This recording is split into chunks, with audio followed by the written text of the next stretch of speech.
Salamo e lua se fululima, o le finau an tawita I le tatalo, o le salamo a tawita.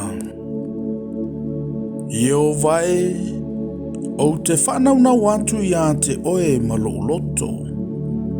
Lo ua tu wai, o te whatu atua ia te oe, awane I whaamaina au.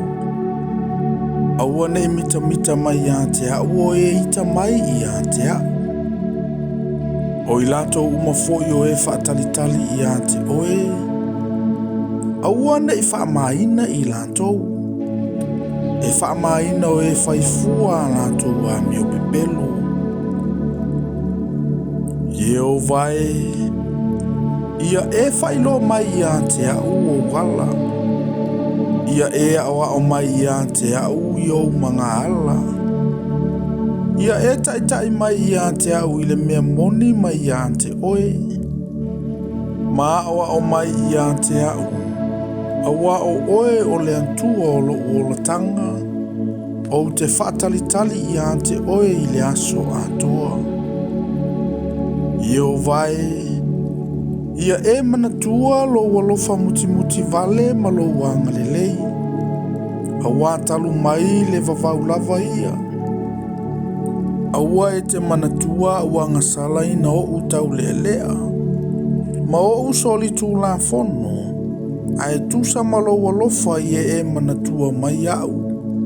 Ieo vai ono lo wanga lelei.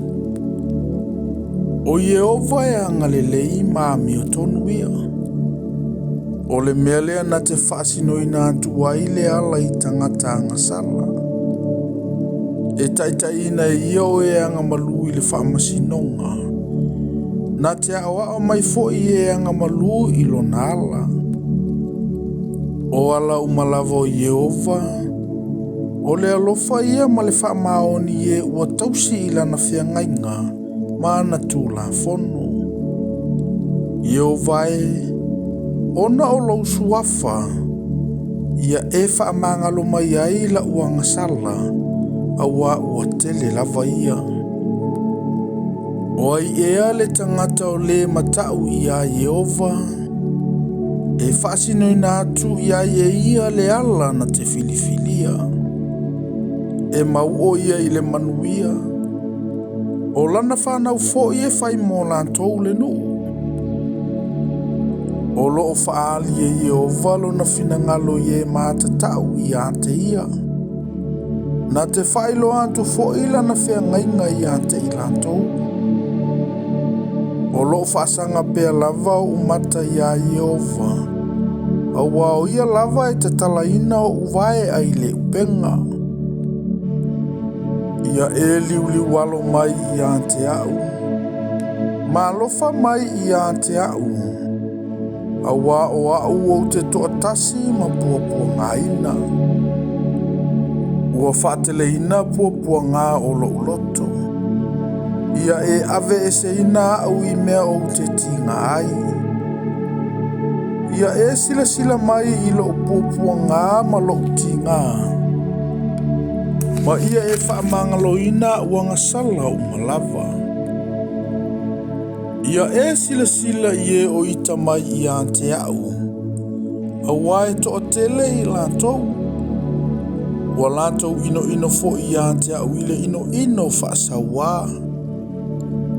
Ia e leo I a te au. Malave ai mai I a te au. Awa ne ia uma. Awa o te whatuatua I a te oe. Ia tausia u e le amio sao ma le amio tonu. Awa o te whaantalitali I a te oe. Le atuai. Ia e la vea I a Israelu I o na puapua ngā umalava.